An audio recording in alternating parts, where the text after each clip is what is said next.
Hey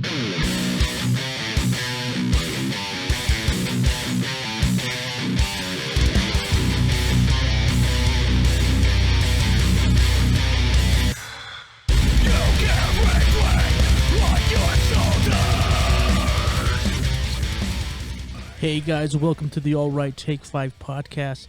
I am your host, Andy Gomez, and for this week's episode, I had Troy, the prodigy child Ibarra, and Ray, the great light Colunga, formerly of the band Ocean Lies Ahead, and now in the band The Grave Aesthetic. This is their song, River of Imminence, playing in the background. This song kicks fucking hard, dude, especially for an intro. So, I talked to Troy about how amazed I am about how young he started in the scene. This guy was like 11 years old when he first started playing in bands, which is absolutely insane.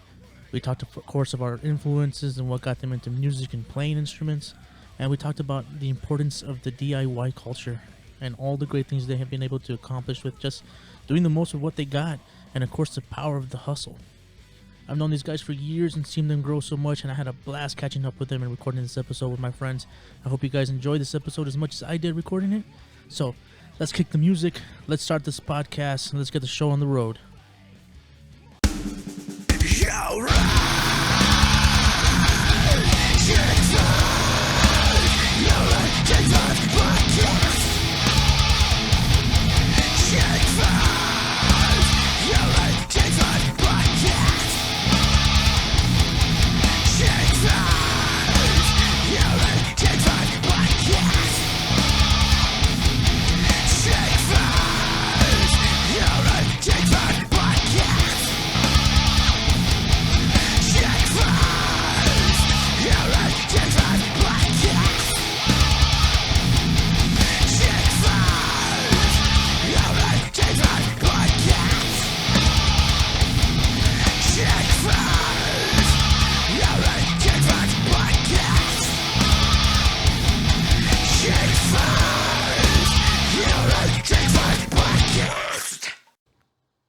All right, so we were talking about the old days.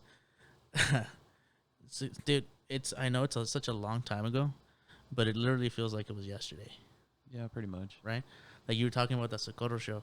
Dude, I never would have imagined we would have been playing at a fucking high school gymnasium. That was... I think for us, that was like the third time, too. Really? Because we played at Bel Air before that. Yeah. We played at Bel Air twice, didn't we? Yeah. Yeah?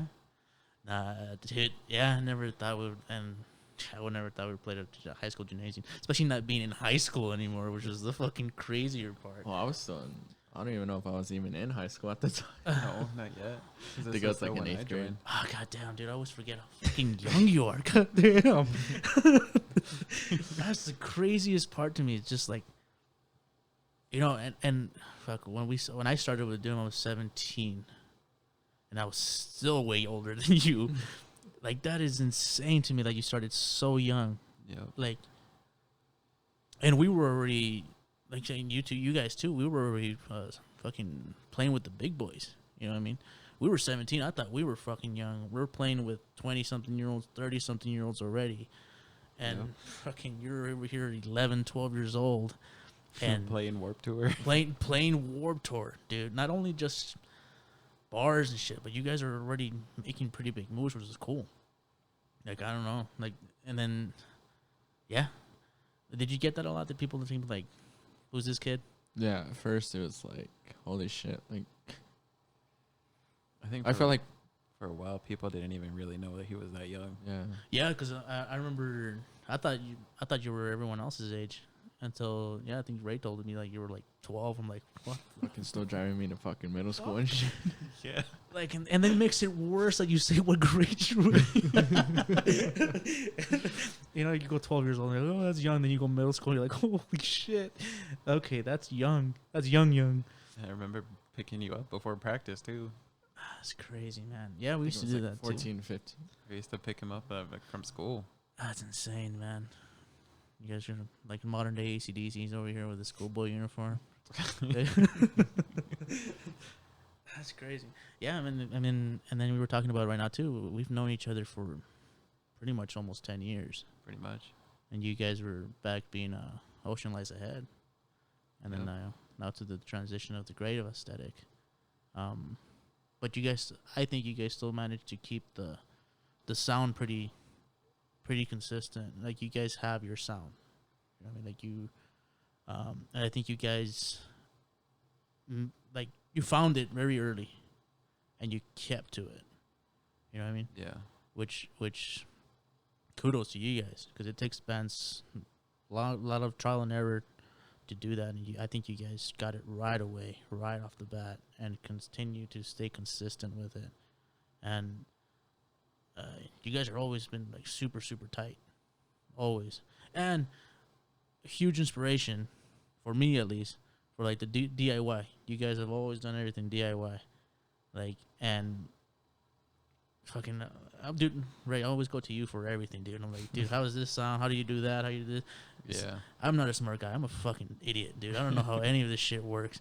And then you go into such detail, and halfway through, I'm lost. Yeah, dude, like, if he tries to explain shit to me, it's like, dude, I don't even know what the fuck you're talking about. Yeah, dude, I'm over here talking about like what camera uses to live stream. It tells me the whole fucking thing. And honestly, halfway through, I had no idea what the fuck you were talking about, dude. I was just like, okay, sounds simple enough. It's very hard for me to simplify things. No, but it's cool that you go into such detail, and you guys, and you're able to do that, because a lot of people don't know how to do it. Yeah. Everyone thinks it's just, oh, you buy the equipment and you have it, right? And there's people more fortunate where they have more money and they could buy gear and all this other shit, but they don't know what to fucking do with it. Yeah. Right? And you guys have been able to do the very most, and not even more, with what you guys have, which is pretty inspiring, pretty incredible. Like, it's crazy. Like, I was over here I was showing you my light setup for the band, and I'm like, yeah, dude, I just put it where it says mic, and it does its thing. Yeah, I remember back in the March of Doom days using the little sound activated thing for your what's it called? The sub box? The sub box, yeah. The sub box with lights in it. My strobe box in quotations. Yeah. Yeah, dude, I literally found that sub box in an alleyway somewhere. I remember asking you, you're like, yeah, I found it in the trash. I found it in the trash. I found it in the alley, dude. Someone was throwing it away. I'm like, ding. Like, I have an idea for this. I think this would look pretty cool. Yeah. I think it was all right. But, again, I didn't know what the hell I was doing. I just pretty much put strobe lights and drilled them in there. Found a cheap piece of plastic, put it on top. Yeah. Turns out it didn't work out so well because it doesn't really hold the weight of your vocalist. But I think it worked out okay. And then you're over here with your guys' stuff, and you're MIDI-ing it to the actual track and on time, and it's pretty crazy, man. I mean, I think for us, it's like we're all, I feel like we're all smart and like kind of tech savvy as far as like recording software and like all that stuff. So I feel like for us, it's like if we know we can go further into something, then you do it. Let's try it. Yeah, I think that's what helps you guys out the most, because I think every band has that one guy that's good at it. You guys have pretty much a whole band that knows what the fuck they're doing. Yeah, for the most part, I guess. You know what I mean? And because I'm not that guy. You know, I'm not that guy. I barely know how to plug in a guitar and put on the volume up and play. Like Ruben's the guy in our band. He knows how to do all that shit. I think we just have like our own separate parts. Like for me, it's like the art aspect of like the band, and then for Ray, it's more like the technical like tracks and MIDI and running the sound and all that. And then for Levi, it's more of like the I guess creative outlet, like as far as like writing, like he knows. He comes with the more complicated guitar parts. But it's not even that. It's more like he knows what sounds good or what's like what doesn't. He composes them pretty much. Yeah. And Chris is more like the overlooker of like he does more of our like guitar setups and everything. Yeah. Okay. Making sure everything and then now he's like he cleans guitars and like I need to hit him up.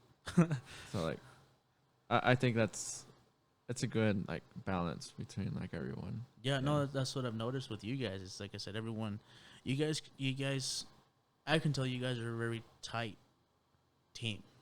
It's like a team. Everyone does their part, and everyone's very good and efficient at doing their part.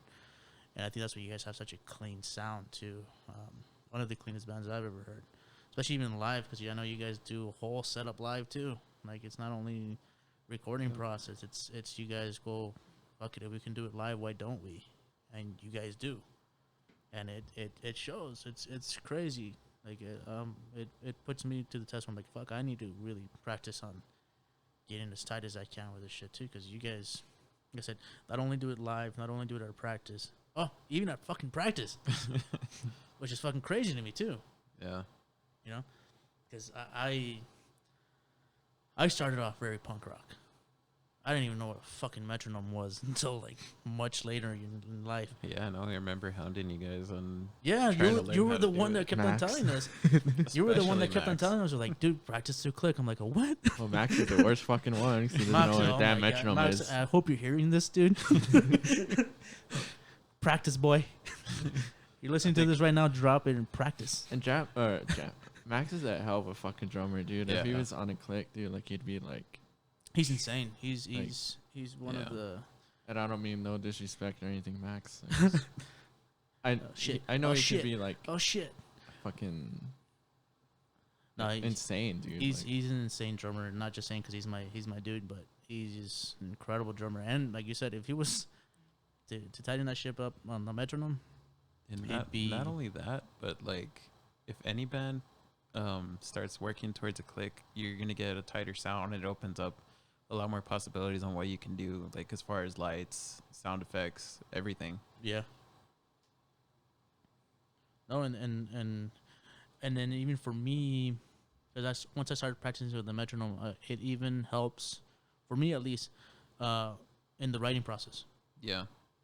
You know, because you at least know what tempo you're in. If you're gonna do a tempo change, you know exactly how far you can take it with it. You can't go too fucking crazy with it because it's just not gonna make any sense. You know? Yeah. It also helps with like how long to run each part. Exactly. I mean, naturally, like you would know as a musician, like you know, like okay, this is too long, or yeah. But I think with the metronome, it's easier to like figure out. Yeah. Like, parts. It doesn't. Yeah, you don't have to rely on that just feel of it, because then sometimes your feeling could be wrong. Yeah. It can be too long for some person and not for you, because at the moment you're feeling that certain way. You're not always going to feel that certain way. You know what I mean? Not only that, it makes recording later a lot easier. Oh, fuck yeah, it does. Yeah, because that's what we did, because for the March of Doom stuff, when we recorded the only EP, it was I literally recorded all the guitars in one take. Like, yeah. I wouldn't cut it or anything. It's just like that, and having to just be at the mercy of Max again. Yeah, that one was worse. That one was much, much worse.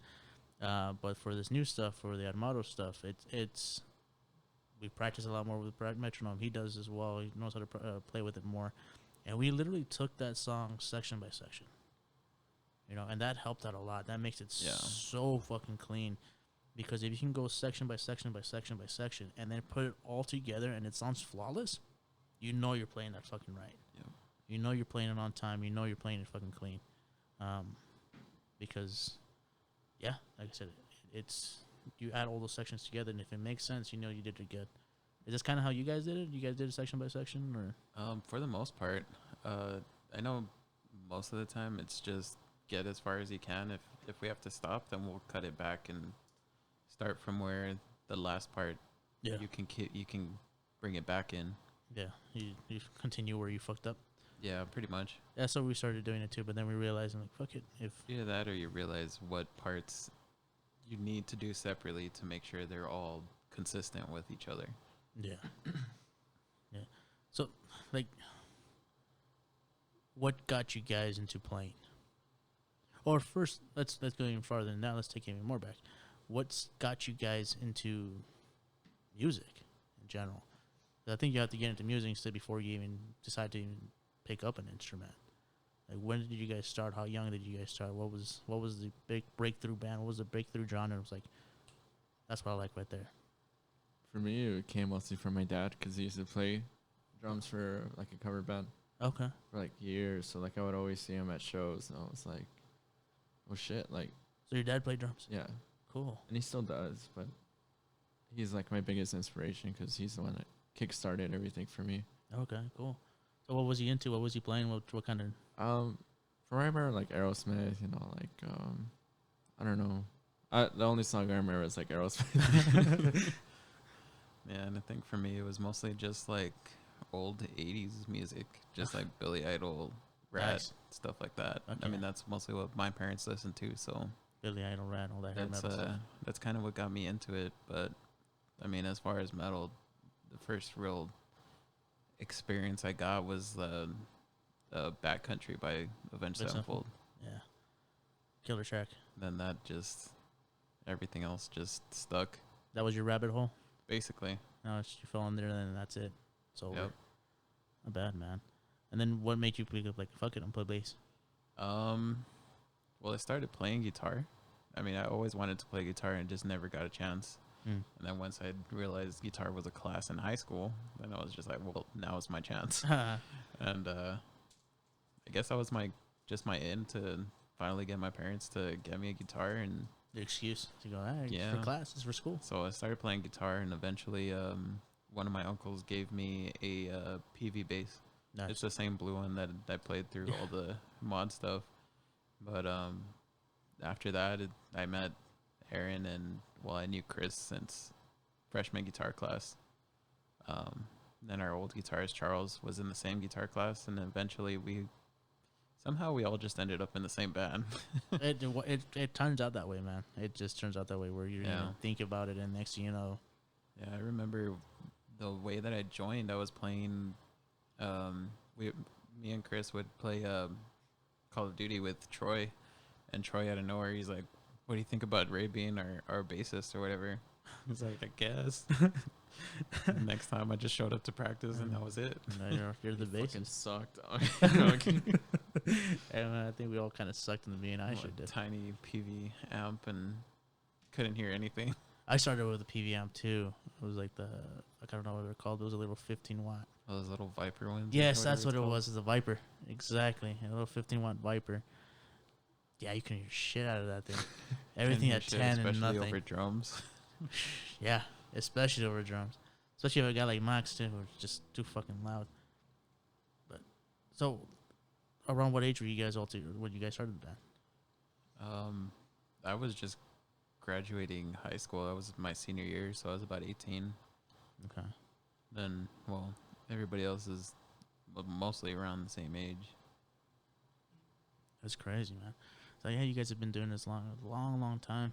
Yeah, Like Well, for me, I was 12 yeah. for sure. 12 years old. 11, 12. And then you guys, everyone just clicked together. And yeah, no, I remember all the shows. And then, yeah, I remember that blue bass. Did you use that one for the video? Yeah. Yeah? Yeah, it's in that video, actually, the Force Fit video. The first video. That was such a weird experience too, man. It was. It was fun. When you posted that, it just brought me back. I'm like, oh my god, I forgot about this. I remember walking into the house and being like, there's nothing in here. Yeah, no, I thought we were going to do the stuff inside the house. They're like, yeah, we can use the backyard. yeah, no. I think the plan was to do it inside the house, I thought so, too. and I don't remember how I met the guys. From what is it called, Icon Paradigm or I something think like that. so. I think we met him at a show or something like that. We Maybe. played a show. The guy hit us up. He's like, "You guys are great. This and that. You guys want to do a music video?" And we're like, "Yeah, Like, yeah, we sure. want to do a music video." And I'm like, "Well, how much?" He's like, he hooked it up. He's like, "I won't charge you guys. We'll just do it for free." I'm like, "All right." He's like, "But just don't tell the rest of the crew that." I remember that. Because you remember he said that? I do remember Yeah. that. Wasn't it after the Cataclysm show? Yeah, that's it. Yeah, I think that was it. Because I remember that I think it was conversation. And we're just like, well, shit. Yeah, we're like, "All right, fuck it. I won't tell anybody." So I guess he told his guys that he was gonna get paid, but Isn't that the reason why he's like not even with that company anymore? Most or likely. I think his name is Jay. Something like that. Oh, shout out to Jay. Thanks, man. He hooked it up, and it was a cool video. It was a weird. I remember meeting up with him. He's like, well, "What's the story behind this and that?" I'm like, "Well, fuck it." My stupid little mind, I made the whole concept behind it, and it turned out okay, I guess. And then they had the mask, and they just took off with that idea. Yeah, and they just took off with that idea with the mask. And the crazy thing about that music video, that house we were in, that's where I grew up. Yeah. That was my childhood home, and turns out I live right next to it now. So weird turn of events, man. Crazy how life turns out. Yeah. And then fucking Aaron shot the other video we made too, Yeah. which was fun too. The Cannibal Corpse. That's what you guys need to do, man. Y'all need a music video. I think We're it's trying just to get these fuckers to do it, but Yeah. no one wants to. We have somebody that can do it. That does Yeah. like fucking sick work, dude. Yeah. Now that I'm thinking about, now we're talking about music videos, I'm like, wait a minute, why the fuck haven't you guys made a music video? I think a lot of it is just coming up with an idea that everybody likes and everybody's okay with being in, if that makes sense. So what kind of music video would you guys want to do? Like the whole story based thing, like I did with the Force Fed one, or I know we've had ideas of doing story based, but It's just the execution is what's yeah. like, you don't know what to do or who to wait, get. you guys did shoot a music video before, didn't you? Yeah, we shot a video for Yeah, now I'm remembering. I'm like, yeah, you guys did shoot a music video. just Barely. Nautilus, right? No, and Oh, that's Oceans. Like That a was long time Oceans. ago. Yeah. Oh. What you guys doing for Ocean, Liza? I That's what you think guys have to do we for did Brave Study. two. We were when we were Oceans. That's right. actually. Yeah, I remember now. But I don't know. I think for some reason we just never really got around to doing 'Cause a video. If anyone has the capability of shooting music videos by themselves, it's you guys. Yeah. But I think for me, it's something that is beyond our. Not that it's not doable, but for me, I'd rather get someone that's more knowledgeable as far as like shooting and Yeah. lighting, so we don't have to worry about Somebody like, that can edit it for us, so it doesn't take So us 2 years. You'd to rather release have it. someone just do it for you, yes. I get that, though, because that's a lot of work, man. Because it's multiple shots, multiple angles, done it multiple fucking times.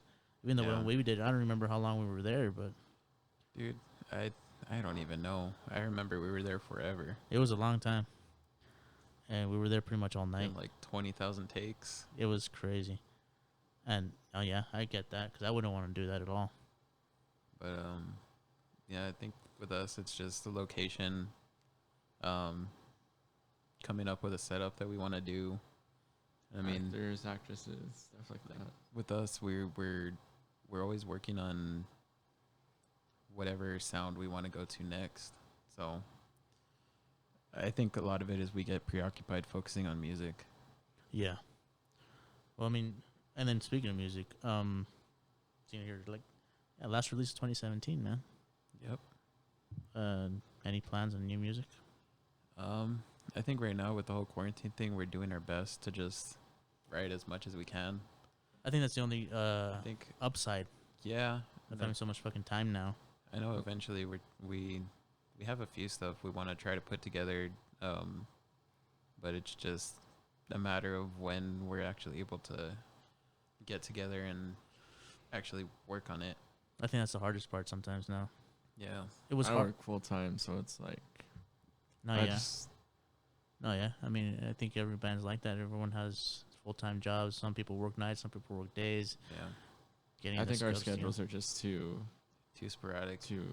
Yeah, no, I've been facing the same problem too, and it's to the point where like now, fucking, well, let's see if we can do it. I don't know, remotely online or something like that. But Yeah. And I know like with us, even before all this quarantine stuff, it was hard for us to get together because I mean, Troy and Levi work nights. I all over the place. It's not even guaranteed when at work, but as far as days off, it's just let us know when when you're off. one person's off, the other person's not on. Two people are off, three other ones are working. Yeah. So you're like, is it fucking worth it to even do it? I don't know. And then you guys are still looking for a vocalist right now. Yep. Still searching. There you go, man. Any vocalists up there, hit them up. Practice up, looking at the videos, look at the songs.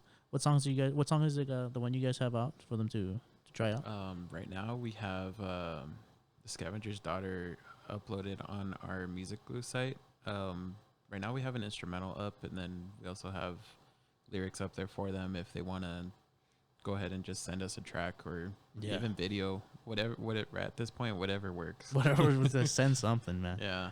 I downloaded it. I got the lyrics, and then I did my take. I I don't know if I sent it to you. I or don't not. think so. I don't think I sent you sent the me full. for I don't think I sent the you the new full, song. Yeah, I don't think I sent you the full thing. I might get ballsy enough and do it again. I think I've gotten better from Yeah. that first track I did. Yeah. That's even if I could find it. I don't even know if I have it anymore. But I remember I did the whole thing. The only thing is, I think I did mine. Well, that's another thing. So, for the vocalists out there, if they decide to do it, do you guys want it exactly the way it's in the recording, or are you guys cool with a vocalist taking a little bit of the lyrics and mixing them up a little bit, putting certain things in different places, or what are you guys looking for? I think right now we're just we would prefer it just to be as close to what we've already released, just because I mean it's already out there. Yeah. But I mean, if anybody wants to throw their own spin on it, I mean, I say by all means go for it. Do you who writes most of the lyrics for you guys? Well, before Josh would write all the lyrics, It was you doing the lyrics? before we would just like the rest of us would just more worry on like structuring the song and making sure it all works, not too long or Not too anything short, not too extra. long. And then when you guys write, like, what's the process like? How do you guys write? Because that's what I was talking about to other guests before. Is I like to pick you guys' brains to see how it starts. Is it just a riff? Is it an idea? Is it a concept? Is it? Well, lately it's been Levi. He's had parts already written, like from like I don't know when. Yeah, just So, like, he'll show random us. He's got in the riff Yeah. bank. Pretty much. He has a lot that we just haven't had a chance to really work with. Yeah, So typically, like he what- brings out the ideas and Chris kind of just works around it and just kind of piece it together. Yeah, one of us will just have an idea and You bring everything it to the else, we guys, just and then kinda everything just falls try to- together. put everything together from there. I mean, it takes us forever to write music because we're kind of perfectionists when it comes to what we write. I think that's like our only drawback when it comes to just releasing stuff is we finish writing it and then we'll play it for a while and be like, well, this part I think we need to change. So then we end up just working on it progressively until eventually we're just like, I think we changed all we can. Or like in most cases, it's like, well, it's a completely different song, so it's like, let's It's like scrap it. Yeah, that happens a lot This too. isn't even how we started. And I What think song are that's we like, playing again? like Ray said, that's like our biggest downfall because we're too critical. I feel like something can sound really good, and then like Levi will be like, "Oh well, I don't like the way it sounds," and then it just turns into something different. I think that's also why we don't like to really mention too much about what we're working on or if we're gonna release music soon or anything like that, just because everything always changes. And like, for example, like Quietus, it took us maybe a year or two before we actually finished recording it, released it, and everything. That's true, because I remember before it was released, you would send me a bunch of tracks. I'm like, okay, dude, it sounds killer. When the fuck is this coming out? Yeah. This is like your 33rd email. When is this shit coming out? But now it's funny you guys mentioned that because I think I've been able to pick that up from you guys where it's like, yeah, these guys are really, yeah, perfectionists. Like nitpicky about you guys' sound, how you write, everything about it. Which again, it's not a bad thing, but it can shoot you in the face sometimes. You know, because you can have something really good, and you'll beat it to death. Yeah. You know what I mean? And it's funny because yeah, that's how. Once we started recording our own stuff, because again with March of Doom, we went to a guy who recorded for us. Shout out to Dusty, and then I was like, "Fuck it, you guys are recording your own stuff." It started coming out and it sounded fucking amazing. I'm like, "Fuck it, why can't we do that?" And we finally got the balls to do it, for release the single, and I think everyone should start doing that. I think everyone should start recording on their own, even if it is for just demos or EPs, because I think it really changes everything, and it really puts your song to the test. really, really puts the song to the test because you go, okay, can you really play this fucking song?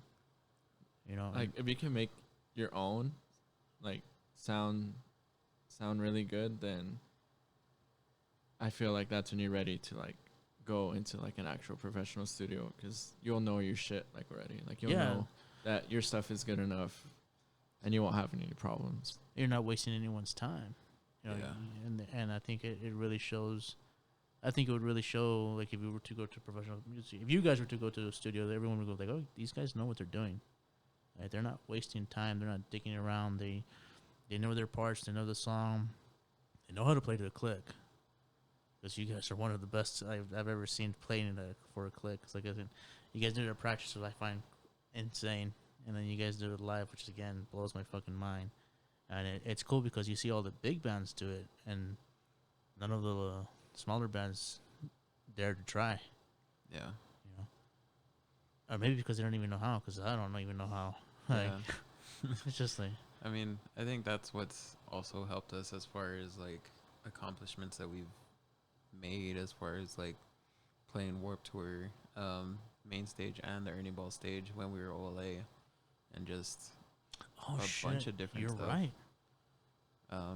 I think that's kind of, I guess, what sets us apart a little bit from other bands. I think so.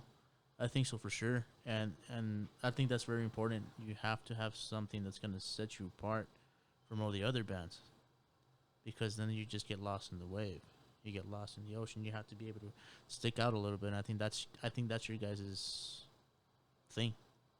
Is to be able to play so tight and have everything so I don't know, sound professional, look professional. And it's inspiring, man, because I'm over here trying to do the same thing, except I'm not as smart as you guys. I'm just like, I try. That's why I'm always asking you, dude. I'm always messaging you about how you do things, certain things. But it's crazy, and then unfortunately we can't play shows anytime soon. But I'm excited for you when you guys go on stage because I think you guys will definitely be able to stick out of the crowd, and that's crazy. 2 times going to Warped Tour. Yeah. And 2 different names. Yeah. That speaks volumes, man. It really does. Like, it really, really fucking does. Which one was better? It's hard, but I'd say probably our main stage day when we were TGA already. Yeah. We ended up playing main stage in 2017, and just, I guess, just the experience of being on that stage where you see so many bands that you've seen over the years, and It's just surreal. It's something I don't think any of us really expected that we would ever get to do. Yeah. No, it's a huge landmark for you guys, man. I think it's surreal because I mean you start doing this whole band thing and I mean everyone has their delusions of grandeur and their dreams and aspirations, but then you go it might be a little too far fetched, but when you actually get to do one of those things, it's pretty fucking wild. You know, even if it is just playing on a stage, playing in a gymnasium for high school kids, you know, to you guys playing main stage on Warped Tour. Yeah, you remember in when we played Bel Air, they even had that whole like curtain pull and everything. It was hilarious. And was it like a talent show or? No, it was just I don't even know what it was, but like they basically thought we were like the biggest thing, I guess. But we had like 2 floodlights on the sides of the whole theater stage and everything, and like there was this whole curtain pull, and it was a weird experience. At least you did it. Like I said, it's just gotta take all those opportunities, man. Yeah, from Bel Air gymnasium stages to Warped Tour stage, I guess. That's crazy. Like I said, if you were to tell you guys when you first started, you're gonna play gymnasiums, you're like, yeah, that sounds about right.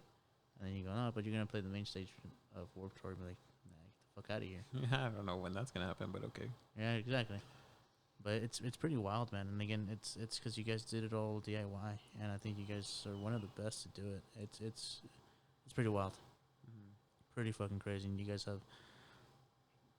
I remember telling myself in 2012, like after we played like Ernie Ball, I was like, I really fucking hope like I get to play the main stage like one day. Not knowing 5 years later that I'd ever get that opportunity. Hey, sometimes you gotta speak it into fruition, man, or even thinking fruition. Sounds weird, but Yeah. it's the truth, though. I know that whole thing was such a big deal to us. We even rented out like this huge house. $1 million home. Dude, it was supposed to be a small house, just a random like cottage that we were gonna stay in before the show, and like after the show or whatever. And the dude was like, "Oh yeah, we double booked you guys," and but we have this other one that's like it's closer to the mountain or whatever, and we'll give it to you for the same price. Dude, we showed up and it's like this multi-million-dollar house. Like Shit. we It was were insane, dude. Like it was so big that we could literally not even ever see each other that whole weekend. it had a gym, it had a movie theater, it had a pool, huge ass pool. The mountain was literally right next to it. And just go hiking from the backyard and just Had, had like, this huge driveway and 3 like wine rooms. dude, Shit. it was insane. That's crazy, man. The bathroom was Like 5-car huge. garage. Dude, the master bedroom was bigger than his fucking apartment. Yeah. And just because they double booked you guys. Yeah, basically. The shower was basically its own apartment. It was crazy. I'm like, I'll sleep in here. Okay. That's wild, man. And then, band-wise, do you guys had any big influences, or did you guys just try to do whatever came out? Did you have a plan for a sound, a plan for even a genre? I think for a while we just whatever we can write, whatever we like, then I mean that's really what we went for, is just as long as we're happy with it, then Mhm. that's like the biggest thing for us. And were you guys like self-taught? Did you guys take? Well, you said you were taking the guitar in high school. Yeah, for the most part. I started taking guitar in high school, and then our guitar teacher left, and I mean, like I said, me and Chris, and then our original guitarist Charles, we basically just taught each other, I guess. Yeah, well, shout out to Charles. That's my Yeah. homie too. And then Troy, dude, you were already 11, 12 years old. You were already in the band. When did you start playing drums? I think as young as Out the womb? I think I got my first kit in '09, like my first real kit. I mean, it was the first act, but I mean, that was like, Yeah. like oh shit. Fuck it, man. So, what was that? 11 years ago? I don't know, maybe. No, not even. Oh, yeah. 11 years ago. Can't even do fucking basic mac right. Yeah, you want to borrow my toes? I don't know. I was fucking young, dude. Like 8 maybe. 8 years old. Already playing drums. Were you playing drums and like, or just at 8 years old, dude? I couldn't even pick up an instrument and keep focus on it. So, like, I don't have the attention span even till this day. But did you go at 8 years old like, fuck it, I want to play drums, or was it just like another toy? I think I already knew at that point. Like just seeing my dad, like growing up, seeing my dad play all the time and always seeing him play was like such a big inspiration to me. So I was like, I need to do this. Mhm. And I think one of the reasons why I do it now is for him. Okay, that's cool, man. So you basically just watching him, Mm-hmm. just watching him, you picked it up. Oh damn, that's fucking talent. It took me practice to be halfway decent. That's crazy, man. What would be, besides your dad, drumming influences as a drummer? At first, like my dad really got me into like Neil Peart, so I was like, Oh, oh, shit. shit. I was like this guy's fucking wild. I even remember seeing this name, Tony Royster Jr. Dude, he's fucking beast. Like I was seeing his drum solo at what, like 8 years old, dude. I was like, those are big, fuck, like those I want are to be able to do that. those are gods amongst men you're talking about right there, man. Those are huge names to drop. Yeah, those are good heroes to have, man. Fuck, Neil Peart. Damn. Okay, that explains it. that speaks a lot, dude. That really does. To go, I said at 11, 12 years old, we were already thinking that you get one of the best drummers we ever heard. Hasn't changed now, and that explains a lot. And I know myself. Like I know I can be better. I just don't put in the effort as I should. I like I'll be honest like with myself. Like I know I could be a whole lot better. I just don't. I don't put time into it. Now Max has some firepower against him. I know, right? He shot fire. Now he's got some ammunition for him. That's great. That's what fucking drummers are, though. These guys are so fucking talented, and without even trying. Yeah. And I can't even fucking keep a polka beat and a drum kit without fucking up. Like, it's crazy. And then, right, like, you play bass. I've known you as a bassist, but I knew you played guitar because I've seen you play guitar. Mm-hmm. Was it always like you? Did you just play bass because they needed a bass player? Like most bass players in the world? Basically, I mean, I ended up playing bass just because, I mean, every band that I tried to join, they're like, well, we already have a guitarist, bassist, or we have a guitarist already, or like bands that I already tried starting before that, and in high school and everything, it was just like I played guitar, but then it was just never led anywhere. And eventually Aaron was just like, well, we need a bassist, so fuck it, I can play bass. like I can try. Two less strings, I can do this. I can do it. Did something make you want to pick up a guitar, or was it just because it was offered to you in high school? I think it was just always like the earliest memory I can think of was just, like I said, hearing like Billy Idol, all these 80s hair metal bands, Crazy Train. Yeah, right. Crazy Train, that intro riff actually honestly kind of led into I want to try to learn how to do that. And leading into Bullet for Valentine, Avenged Sevenfold, bands like that, and I'm just like, those are very. I want to know how to do that. They're very guitar-driven bands. Freaking Crazy Train. It's just there to win. Classic. Yeah. That whole bass intro too is just the way everything leads up into it. The whole thing is fucking genius, dude. Yeah. It's just a little shaky thingy. Randy Rhoads, man. Shaky thingy. Shake it. I told you, dude. I'm dumb. Randy Rhoads is a guitarist? Yeah, Randy Rhoads. Randy Rhoads, man. And Avenged Sevenfold again, another very guitar-driven band. Yeah. Do you plan to try to do guitar in the future? At this point, I mean, maybe for like my own stuff, but right now it's just like when I was doing mod and OLA, it's something that it's hard to focus on multiple things at once. Yeah.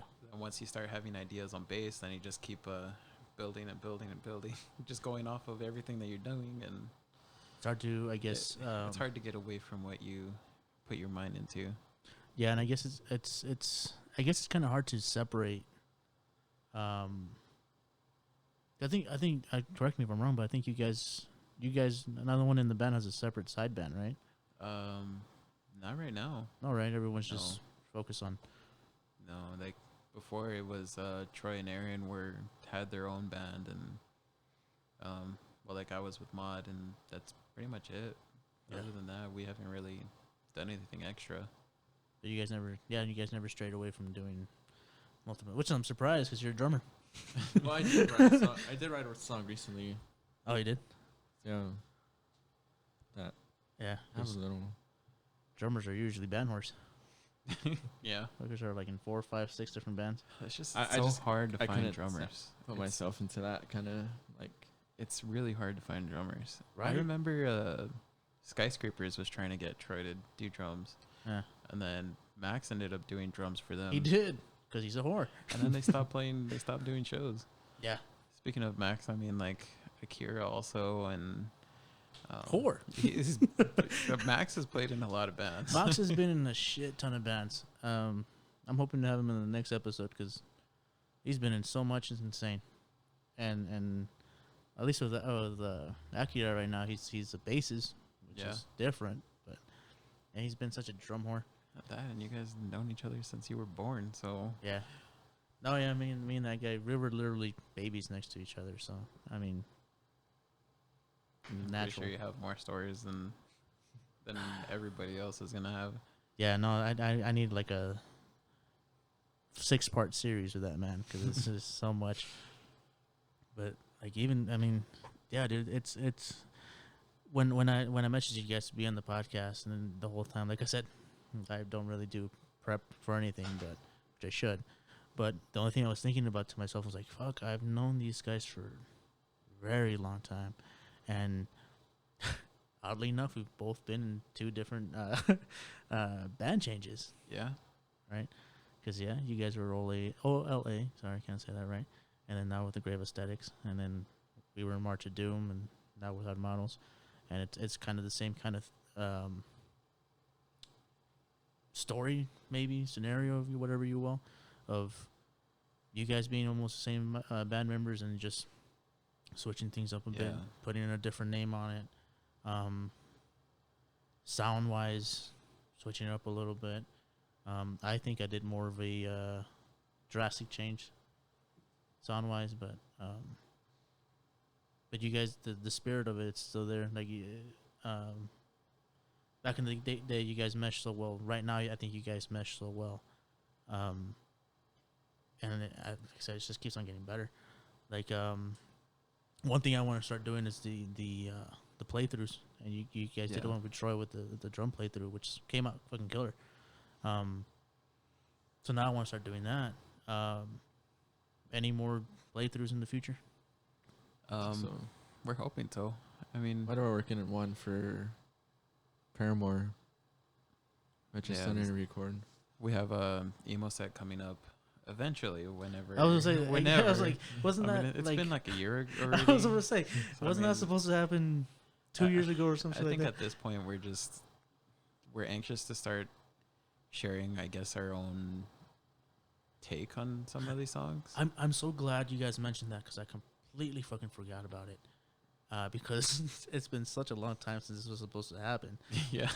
And I mean, I think we're all hoping that it would just fly under the radar of COVID, but no, it didn't.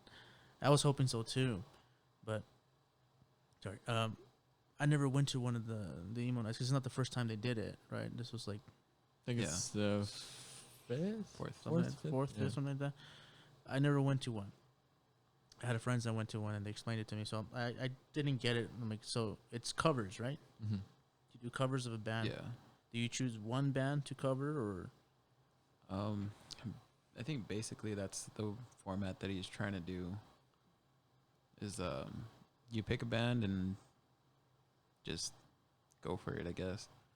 But I know he's told us that they're not limiting it to just one band, so like you can cover a band but then play other songs. Right. And then you guys chose Paramore? Yeah. We chose Paramore more as a tribute to Leah. So hell yeah. That's fucking awesome. So, that makes it even much fucking awesome. More awesome. So was it going to be a whole set? Yeah. Yeah. Of just nothing 9 but songs. 9 songs? 9 songs. Holy shit. I was about to say, what, 4? 5? No, we spent like we did 6 all her months. favorites. Yeah, basically. 9 songs. Every song that she used to listen to a lot is what we chose to do. And then, wow, that's impressive, man. With that, like we built all the click tracks and all the light show and stuff. So, like what we would do with production for our own stuff is what we did too. So you even did that on top of that. Yeah. So it's Full not only production. learning the songs, you guys did the click track to it, made it the light to each song. We I guess to other people, I guess we make it seem like it's easy, but Oh, I know it's we not. spent the last maybe 6-7 months before the original date just perfecting what we were learning.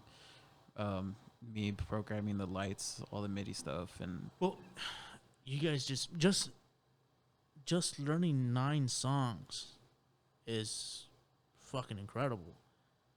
And then to go even step further, as you guys like to do, it's like, I swear, you guys go in a room and go, how can we make this harder on ourselves? basically, I mean, we always try to. No, you guys literally do go fucking above and beyond, which is it's Yeah. super respectable. Like, We try to, but then we also try to limit ourselves. Like what's okay. Like this is gonna be doable for sure, but like Yeah, I know. not Like to go too far. when building the lights, it took a lot of bouncing off ideas between me and Troy as far as what we can do, what might be too much. Right. Just because right now the lights that we're using, most of what we can do is mostly just on and off stuff, strobes, different lights being on. So Yeah, it's not like you. Yeah. we didn't want to do too much where like, I mean, it was gonna start bothering people's eyes and Laser beams. We need laser beams on top of our foreheads. on top of Troy's head. Dude, I'd pay money for that. But no, that's crazy. Yeah, you guys go above and beyond. So 9 songs. Yeah. Now that's one thing I didn't understand either. So is it? Do you guys cover the songs and you're gonna perform in? I don't know how to say this. I guess. Like the song is. Yeah. Or you guys. Yeah, we have Levi's girlfriend is doing vocals for. Okay. Yeah. Okay. Yeah. So it's kind of like a I guess tribute band. Mm-hmm. Kind Yeah, of thing. basically. Okay. I guess our goal is to try to get it as close sounding as possible. Okay, so yeah, that was my question. Like, do you guys try to get it as close as possible, or do you guys do a twist to it, or do you guys a different style?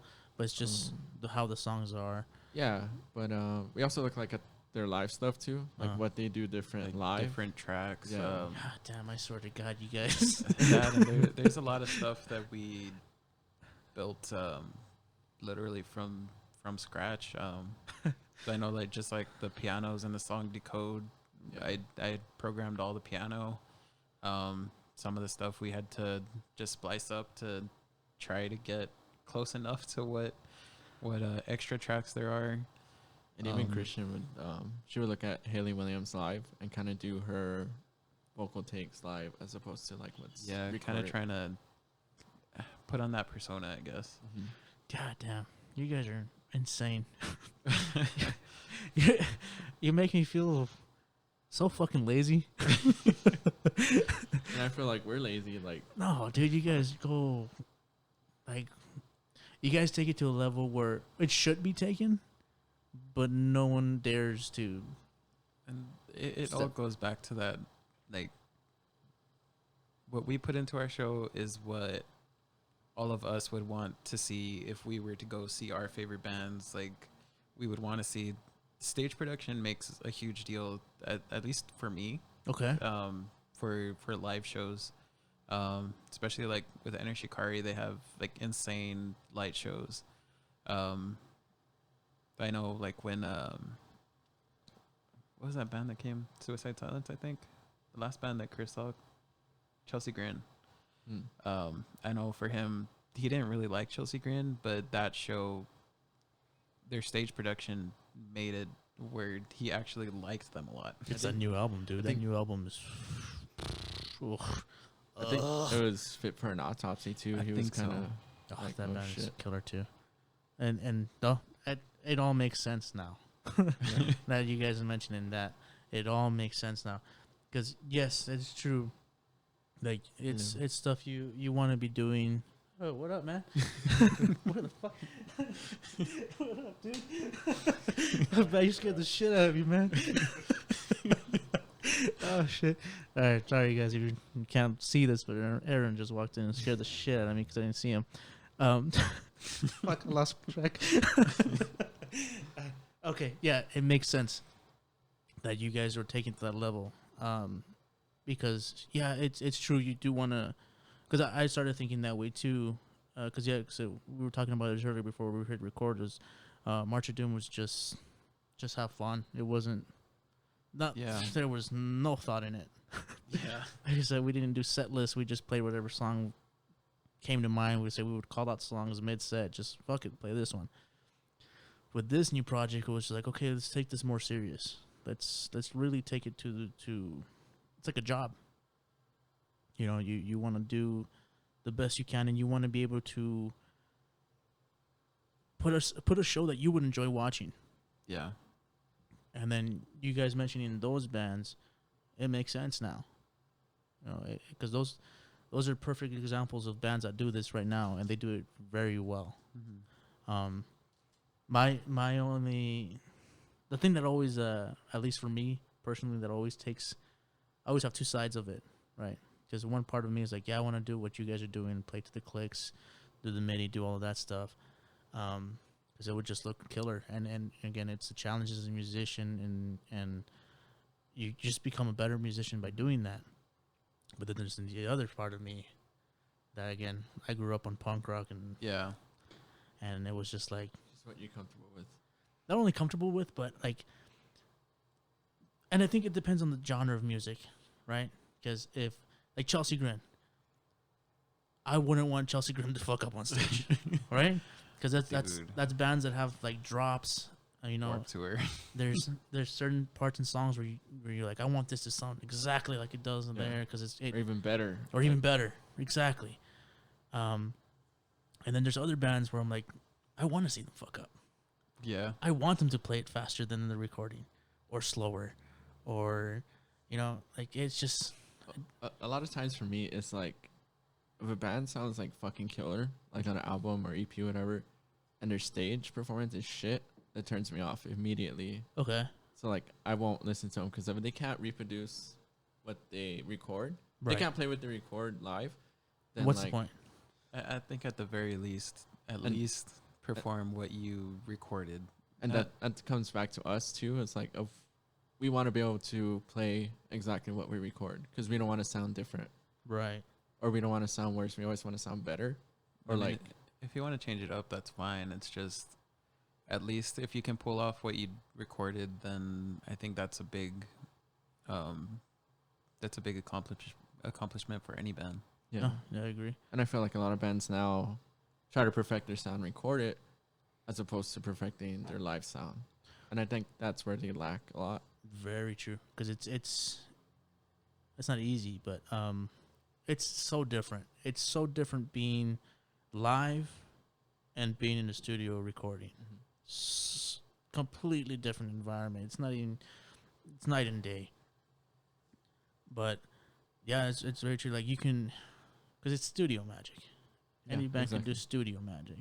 You got fucking auto-tune, you got like it's these plugins, you got all these kinds of gadgets and stuff that make you sound, I wouldn't want to say better than you play, but in most cases it is true. Yeah, it's true. You can program drums to do anything nowadays. Yeah. But Exactly. can you physically do it?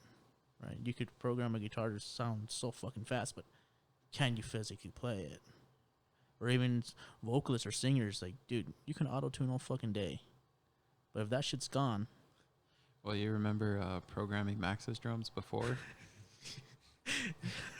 He added so much that I don't even know. I don't even know what the fuck that was. No, dude, and Max is such an impossible drummer to program. He's such an impossible fucking drummer to program, because he hits notes that just don't even make sense in an algorithm. You know what I mean? Yeah. Like, there's no space to where he hits. So luckily, the way we did it with ours is I bought an electric kit, and that's how we recorded the drums, because we couldn't do it. But you guys program most of it, right? Yeah. Luckily, I was gifted a e-kit that I now use for programming drums. So like, I'll play it. We purchased Get Good drums, which sound fucking phenomenal, dude. Like, You have Get Good? Yeah. Sounds so weird. Got Get Good. You got some Get Good? so like with that, dude, it's just like, it's crazy. Sounds like some crazy crack. Hey, man, you got some Get Good. I'm curious about Get Good. I'll show you a track right now.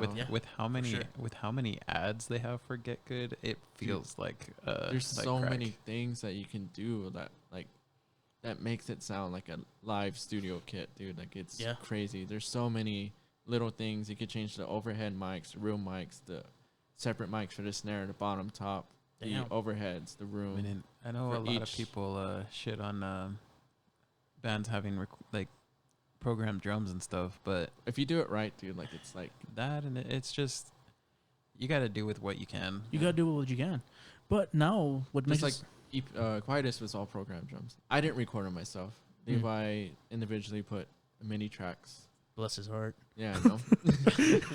So he did the drums, but to a video that I recorded for each Bless his Each drums, song. man. Because fucking, they probably took 5 years of his life just doing that shit. I fucking hate programming drums so much, dude. So much. So now that I'm learning how to program drums in my E-kit, like it's making shit a lot easier, Yeah. a lot quicker. And Yeah, because you don't Yeah. have to take those times to just do Yeah. it. I You mean, can- granted, I don't have the best E-kit, but like I had to go back and fix the volumes or like hits. But I mean, that's Shit, that's something that's easily done. yeah, And it's It also better makes than everything more human. yeah. yes. Well, that's what we noticed when we recorded our single, was that it sounded human. It sounded like Every someone's slight playing this. offbeat. It's someone's actually playing this. It doesn't sound like a robot's fucking Yeah. playing it. Yeah. And the cool thing about all these new plugins is they're getting more realistic, Yeah.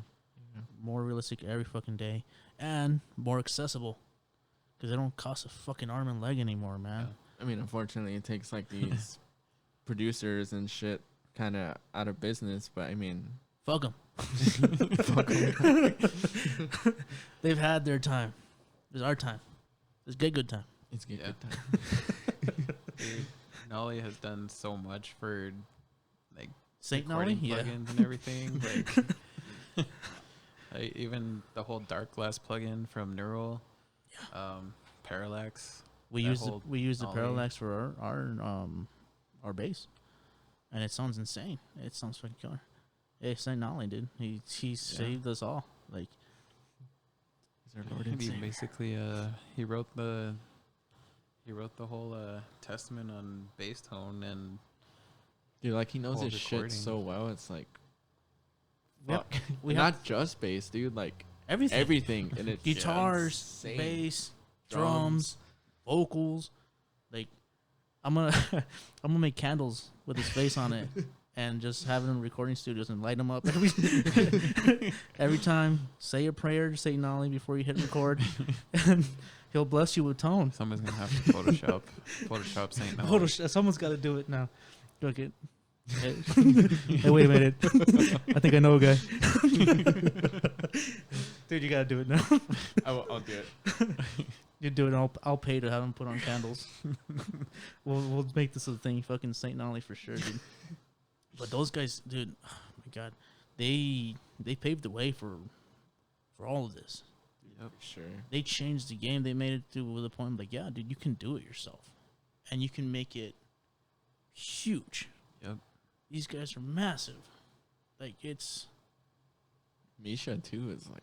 dude, fucking- Misha. I don't think there's anything It's not plugin fair. wise you can go It's to. not fair. not no, fair, dude, it's dude. not fair. It's.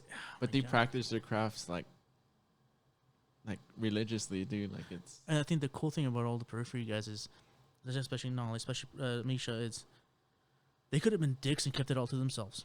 Exactly. You know, they could have been fucking dicks and be like, we found the key to success. We're gonna keep it to ourselves. Yeah. They didn't do that. They shared it to the whole fucking world. They made it super accessible. They made it to the point where you don't have to spend. Affordable. Yeah, like before it used to be Pro Tools and Superior, and it still is stupid expensive. Now it's like You got Reaper that's free, it's free, yeah. Yeah. and you got all these plugins that some people just release for everyone to download, and they're insane. Like Yeah, they're Well, just before we got Get Good, I was using a MT Power Drum Kit. And that shit's free. I mean, it sounds fine, but yeah, dude, it's great. All you have to do is just do some Google research and of course practice your craft. You have you to just be good. literally type in free VST plugins and Yeah, that's all you have get to do. It's not even that everything. hard to Google. but it's just taking the time to actually Learning it, learn. because it's not as easy. Unfortunately, it's not as easy as just downloading it and it fucking works. Oh yeah. Exactly. You have to know exactly what you're doing. Software. Yeah, Even when it comes to guitar, it all comes from like your input volume and everything. it's something I had to learn too, and I do mine a little still old school. I still mic the cab and everything like that too, but it's still you have to know how to do that. You know, you have to know where to put the mic. Yeah. You have to know where to put the levels. Which is why I don't live record drums. Dude, that's why we don't do it. We want to not these because our plan is to record and release 3 songs at a time. I feel like people don't have the attention span for full albums anymore. Not now. I think that's also something that as we've small talked as- about is just releasing small EPs gradually. Yeah. It's not just like our own personal take. Like it's a lot of like the big musicians that we know. It's like They're doing that. don't waste your time on a full album and no one's gonna get through half of it. Yeah, if If they don't even know who you are. if everyone's saying this, and it's for a reason, you know what I mean? So I took that to heart too. So I'm like, It keeps everybody engaged in what you're doing. yeah, and it gives them engaged. It gets them to where if you hook them, they want more. Yeah. And they will continue coming for more, because if you give them all at once, It's like, well, what else do you have? Like, yeah, and you go, oh, give me a couple of years. yeah, And like, by that time, I forgot about you guys. yeah. You know, and I think that's something important to do too, because I know a lot of people that still, and I get it. It is a goal. Like at least it was for me, as a musician, going fucking. I want to record a full length album, because you know I think that's everyone's like, everyone's. oh, we gotta do it. But they don't think about the engagement aspect In as between. far as where you are. Yeah. Like if you're low, then like no one's gonna really give a shit if you release an album. But like you release EP or singles after singles, and you get people to follow you, that's when it'd be like, oh fuck, like I need like Now you need. I need an full album. length. Like I need something that's like, Yeah. I think unless you're like dude, what? Ghost or Maiden or anything, dude, nobody look at- wants a full album right away. Look at fucking Bleed From Within, dude. Like they were nothing until they released. I forgot what their last or album was, and they fucking blew up, dude. Like, That's a really good example. That's and true. that's That is very that's true. our kind of like our focus right now. Like Yeah. we're all kind of like fuck. Like they're insane, dude. Yeah, I like think right now, currently, as far as like bands that are Influence. inspiring us, are It's Bleed kind of From- like Bleed From Within. I forgot what that song is called. The first one that came out, Into Something. into nothing. nothing. Into yeah. Nothing. Oh, yeah. And right now, as far as like Chris and myself, right now we've been really inspired as far as music wise from Ginger. Ginger is easily one of the tightest bands we've ever heard, live and recording. Yeah. Yep. Dude, it's and then you see their live performances, and it's like ungodly. Like, ugh. It's just crazy how tight some of these bands are. I have never seen them live. I haven't had the opportunity, but I remember I had a friend of mine from work show me this. I'm like, oof, Yeah. okay. And yeah, It's like As I Dying, but heavier and better. yes, that's exactly They're what what it is. As I Like Dying should have been. Like, not that I'm shitting on them. Like, they're a good band, but it's like This is as I like dying if he didn't try to kill his wife. Basically. pretty much. But then, like, Damn. them releasing their shit now, I feel like it's a little try hard. And then, like, Nick left, so it's like, Yeah, I saw that Nick left. I'm like, Everything well, right then, now is just, I don't know. even though their last album wasn't bad though, Yeah. it had some riffs, dude. It had some the single they released was fucking killer. Yeah. But I don't think the album was as good as that single. yeah. That makes sense. You know, because that single was just like, wow, Yeah. top notch as I lay dying, and then the whole album, like, it's not a bad album. It's just it didn't And meet. live up to their, Yeah, they didn't live up to that single. yeah. I think the problem is with these older bands that we grew up with, that whole metalcore, I guess, phase is Hey man, it's not a phase. new bands. What Like, do you mean? if bands release new stuff, it's either going to sound too much like what their old stuff was and you're going to get bored, or it's going to be too new that you just lose don't the old want it. fans. Oof, that's a good point It's a- too, man. Fuck, poor guys. Because you have, like, all these bands that we grew up with turning into, like, radio rock. It's like Motionless in White. It's a good example. Dude, Yeah, that made me so fucking sad. Or it's who else? Motionless and Benjamin. basically. Benjamin and White. Benjamin and White. Just like, Who else? Devil Wears Prada. Del Wears Devil Wears Prada. Prada. Devil Wears Prada. August Burns Red has always sound the same, so it's like Yeah. I get it. they just can't get out of I mean, their. there's only some bands that they can release the same exact sound and you're okay with it. It's just bands like I said, like Maiden or anything like that. That's a good fucking they point, sound man. like Maiden. That's, Holy shit. That's what you want. You know what? I But- never thought about this shit, and you just blew my fucking mind right now.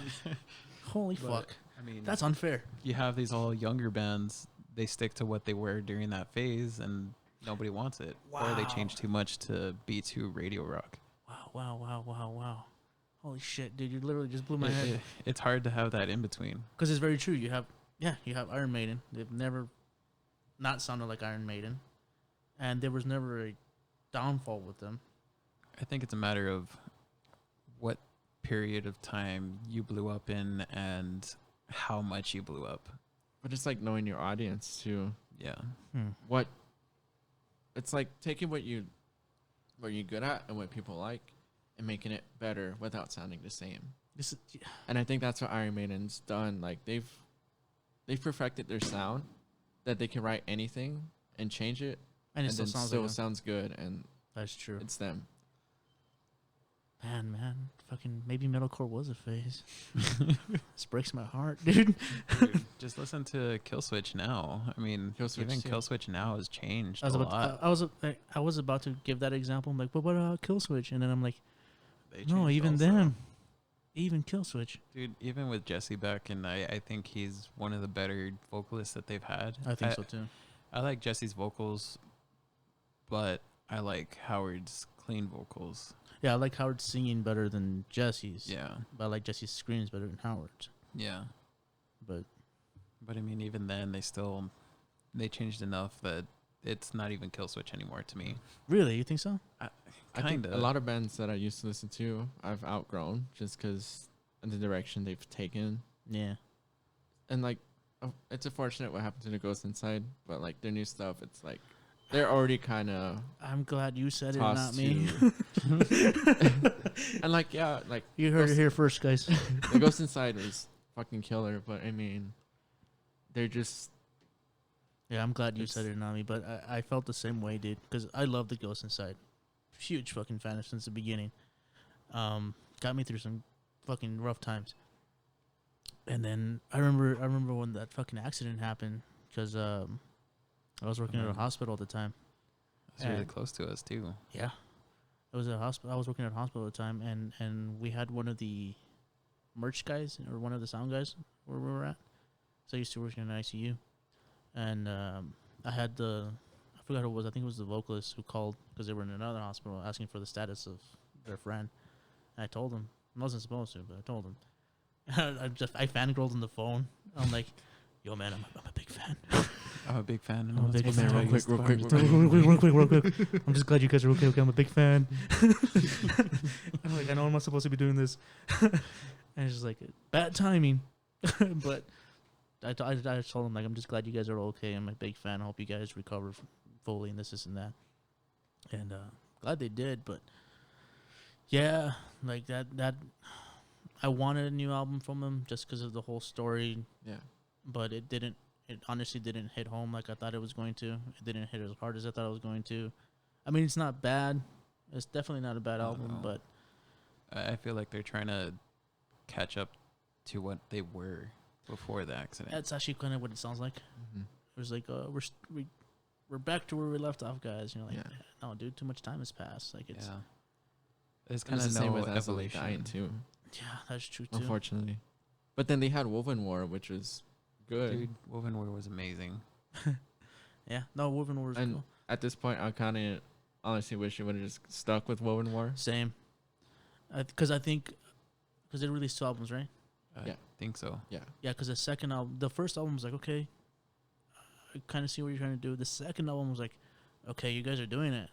So I wanted a third one Yeah. because I was pretty sure it was going to be even fucking better. And then that's when they're like, And then that's "Oh, when Tim's out, Tim's so back." we're gonna Yeah, so I'm we're like- gonna just do And I think Azalea dying again." It just wasn't a good, like, as much as I wanted Azalea dying new material, it was like, how long are you gonna last? Like, you've been out of the game for so long. It's like, shit has changed from the time Tim got incarcerated from now. So it's like, And not only that, but You don't- just the idea of what happened with him, like it alienated a lot of people from That too. the band. That was the weirdest thing that I thought of because I was actually thinking of going to go see them in Arizona or something like that because the Yeah. lineup was sick. I mean, I forgot what the lineup was, but it was a sick lineup. I think After the Burial was playing I with think them, so. Yeah. which was like, okay. My justification, I'm like, I'm gonna go see After the Burial. Yeah, I'm not. But I didn't go. But I mean, they sold out shows, Yeah. dude, almost everywhere. So I thought that was funny.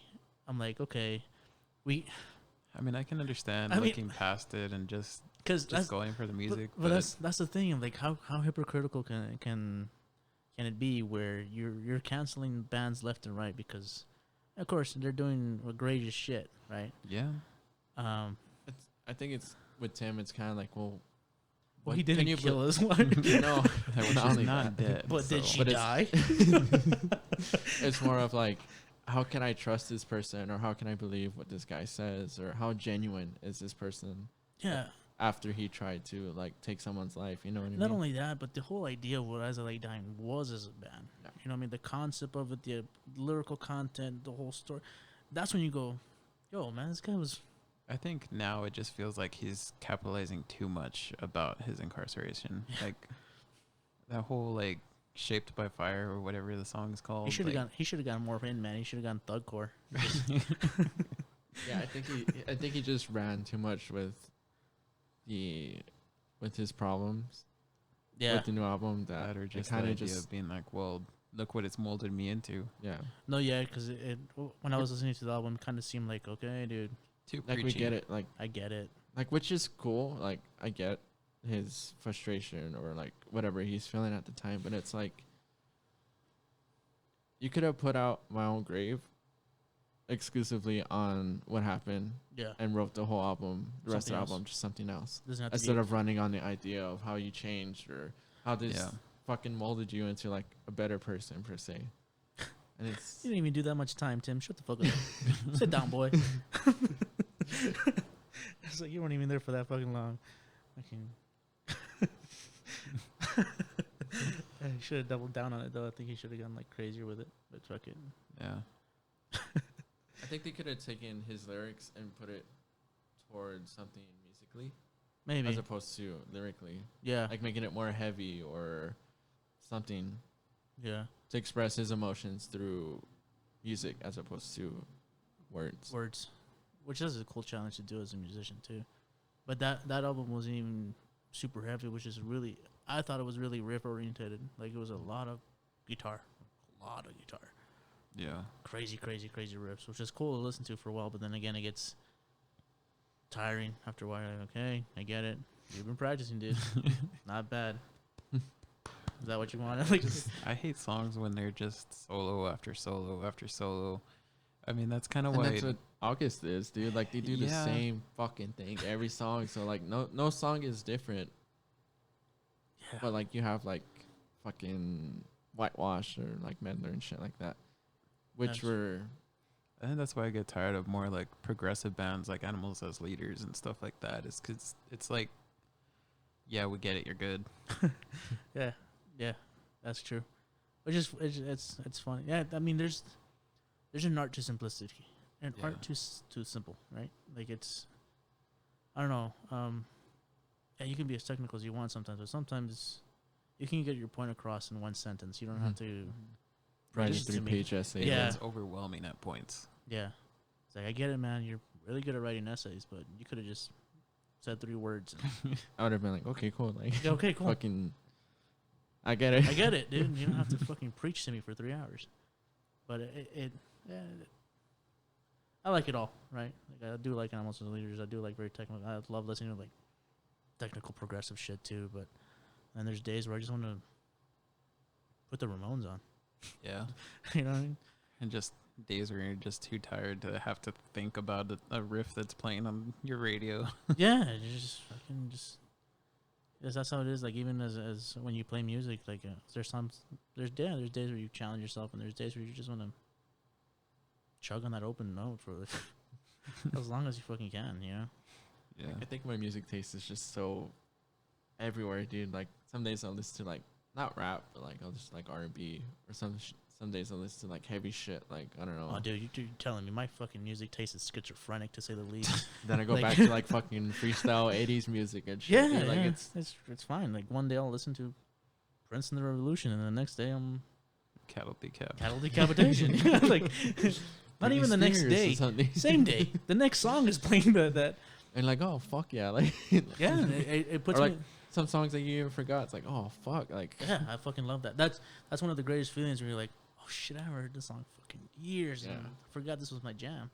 Yeah, dude, my music taste is schizophrenic to say the least. And I think that's another thing that draws back a lot of the music industry is, like we were talking about loyal fans and everything, that they follow you through everything.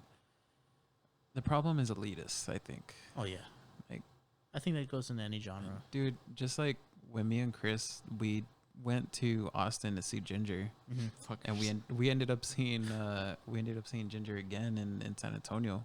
Damn, Dude, we All ended the up fucking tour and shit. we ended up next you to guys the, fell in love that much? Or like, guys, where are you guys going next? We'll meet you there. we ended up next to this guy, and even at that second Ginger show, we ended up next to the same guy, and he's like Seriously? one of those Tell me this. one of those classic like metalhead elitists and stuff, and like he's obviously there for Ginger, but the whole time he's the Brownings playing, or that other band Sumo Psycho was playing, He's doing and the impress me, bro. not even that, he was just like basically trying to tell them like to fuck off, get off the stage, and I like hate those fucking that guys. this isn't metal, and we came to a metal show, and The brownie is sick, and, dude. like, You can get come fucking on. heavy. dude, I think it's crazy. The Browning is like it's a crazy combination. It's such a weird. Just the biggest thing I can think of is like the song Dragon is very But I it's mean, very dance heavy. for them, it's like that's their shit. Like that's their sound that sets them apart from everyone else. Yeah. Yeah, it is. It's Dude, and I can't even tell you how many like old metalhead dudes were just pissed that they were seeing a Seeing band this that new had shit. like this party stuff in it, and like I thought it was a cool twist when I first heard him, because this was back during that time period. It was yeah, I mean that was a trend. that was a trend. It was fuck, what was it called? Like Abandon All Ships and bands like that. What's That the was name of all. the fucking genre? Not dance. What's it called? I don't even know. Fucking robot noises. What's it fucking called? It was a genre, dude. I don't even know what it's called. But that was the thing, and these guys found a way to mesh them together. I thought that sounded fucking killer. Like, It all got dance heavy towards the like second bit of the song, and then, like live, the sound is insane. is it? That's heavy, man. Yeah. I could drop kick someone to this, like, But they and then start breakdancing. Yeah. they found a good way to mesh it like perfectly. In my opinion. I think so. Not only that, even like in that, I think it's that song. There's even rap parts in some of you their could songs. two-step to this, dude. It's fucking killer. Like,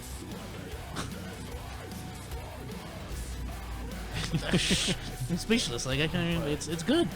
Like live, the whole sound was just so. Like everything just was at perfect levels, and like I'd imagine live it sounded killer. you could feel everything, like all the bass, everything was there. Yeah. But I mean, it's crazy to see that there's people like that still that are just, no, it has to sound this way. There's gonna be people like that fucking. There's been like that forever, dude. I don't Yeah. think there's been an era of music where it I hasn't don't think been that's that. something that's never gonna go away. Nah. You can go back to where music started, and fucking cavemans are gonna be like, you're not supposed to click sticks that way. Like, Look at fucking Eddie Van Halen, like God rest his soul, but it's like Yo, he took something that no one else thought was cool and made it his own fucking style. That's like, and he changed the fucking Dude, game. Yeah. I'm pretty sure there's somebody out there that thinks that Eruption was just noise and shouldn't For sure. exist. Of Fuck course. But Of course. Like for most guitarists, it's like it's one of the songs that made us just like that's possible. Oh yeah, I remember the first time I heard Eruption, I was like, wait. Let me put this back. Like, Wait, how'd you do that? How is that even? Is that a guitar? I'm over here thinking it's like a synth or I don't know. And he changed the fucking game, but that's the truth, man. Like, elitist. I don't know if it's any time before that, but I think that's the first time that I really heard tapping going into something, I guess, that fast. Yeah, I think tapping was around because I think he says I don't remember. I remember hearing him talk about it. Did you think that's killer? Imagine people that fucking discover blast beats and shit. Like, what the fuck is that? I wish. Dude, that's something. I'm still trying to fucking figure this out right now. Is who was the first person to blast beat? I think it was Max. Just like, we got to play this song faster. Play this fucking. You know how fucking crazy the idea of a fucking blast beat is? Is you like traditionally you have your polka beat, right? The tuka, and then I guess you had thrash bands. You're like, okay, let's do. And someone went, that's not fast enough. We gotta go. But still keeping that same fucking just the same intensity, the same volume. Like that is. You guys ever heard of the gun off of a warthog? Let's just do that. Yeah, dude, that's exactly what it was. I'm like, dude, how do I do that? With here, right here. You see that plane that we saw at the air show? Let's just do that. I like to imagine that was maybe a band that was like trying to play fast, and then the guitarist like, no, faster, and the drum's like, what do you want? You want this? Huh? You want? You're like, holy shit! Like that's it. That's what I wanted all along. That's what we wanted. That's exactly the sound. He goes, really? I didn't even do nothing. Just starts beating the shit out of the snare. That's how blast beats were invented, dude. I'm pretty sure. I gotta look that up. I tried. If you find the answer, if anyone finds the answer, let me know who was the first one to do blast beats, because I'm curious. I don't know. It was like my search to do who did the first breakdown.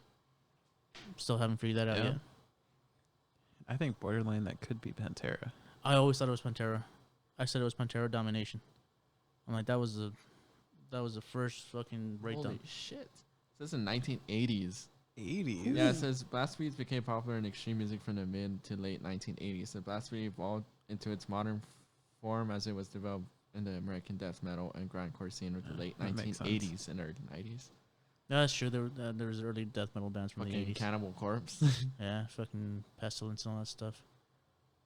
But still, I want to know who was the first one to fucking do it. Like the first guy who invented it. And I was like, yeah, dude, I was just got angry. Just kept on telling me to go play faster. Dude, but like jazz players, dude, like they've fucking. I think that's where it originated from. Yeah, for sure. Yeah, jazz is scary. Actually, I like jazz. I just can't wrap my head around it. Too complicated. I'm told you, man. Dude, jazz drummers are fucking insane. They're the best. So we're just gonna make a song that's in like 5 different time signatures. 5/16 and 5/16. all this shit.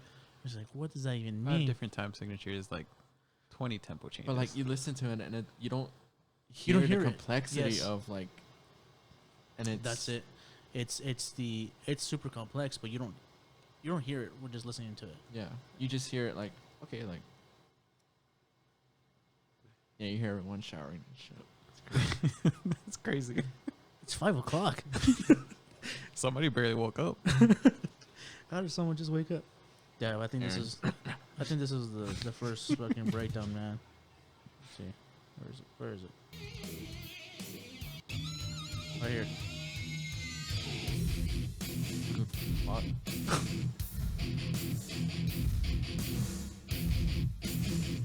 I'm still convinced, Pantera. Yeah. First Pantera still gets fucking like.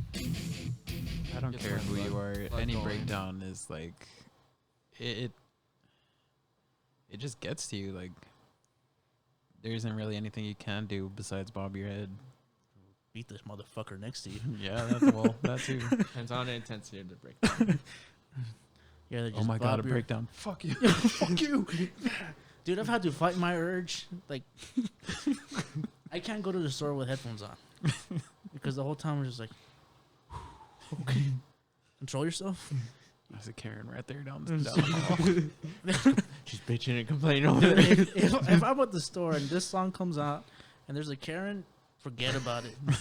She's done. Karen's getting demolished. Fuck. If this is, yeah. Well, wait for it. Wait for it. If this song is playing and she goes, let me talk to the manager, It's fucking over. You're gonna have to wear a mask. Right You're here. taking my rights away. Fucking Karen's getting decked. Karen's getting some shit thrown at her. Like it's over. And anyone coming out me is done. She's gonna have to leave in a hospital bed. Like You see this tomahawk steak I got here? I'm in the sporting's good aisle. You're fucked, Karen. All right, okay, we'll leave it at that. Thanks you guys for coming on. Fucking, Thank you. Appreciate you Thank you for inviting having us. us. you guys want to plug anything? Now's the time. Vocalists. Yeah. Hit us up. Yeah, that is. Any vocalists out there, if you guys are interested, go check out the Grave Aesthetic. We'll be playing songs from the beginning. We'll be ending the song with the Grave Aesthetic song as well. Check them out. They're available everywhere: Spotify, iTunes, YouTube. Check out these guys' videos. The drum playthrough was fucking phenomenal. So Most of our stuff right now we're posting on Instagram, so just go ahead and follow us. It's just straight ahead to Grave Aesthetic. Grave Aesthetic on Instagram. Follow these guys individually. Awesome dudes. Thank you guys so much. We'll have to do this again sometime again. All right. Definitely. If you made it this far and listened to the whole episode, thank you so much. You guys are the greatest. I love you all. Big thanks to go to Troy and Ray and all the boys from the Grave Aesthetic. Make sure to follow them on all social medias to keep up with everything they're doing. Listen to them on Spotify, YouTube, and all streaming services. And to all the vocalists out there looking for a band, make sure you go check them out. They are still currently looking for a vocalist. Check out their social medias. There's a way to get their lyrics and the instrumental version of their songs to try out, okay? Big thank you to my boy and executive producer, Ruben Gonzalez. Thank you to my girl, Laura, for helping with the episode graphics for the podcast. And, of course, huge thanks to all of you who tuned in this week for this episode. Make sure to check out my bands, Armaros, that's Armaros, and Convict, spelled CNVCT. Follow me on social media at Mindless Studios on Instagram and YouTube and to see everything we're doing. And I'll leave you with a track from the Grave Aesthetic. This is the song The Scavenger's Daughter. Crank it up, and we'll see you next week with a brand new episode with a brand new guest. Thank you guys so much.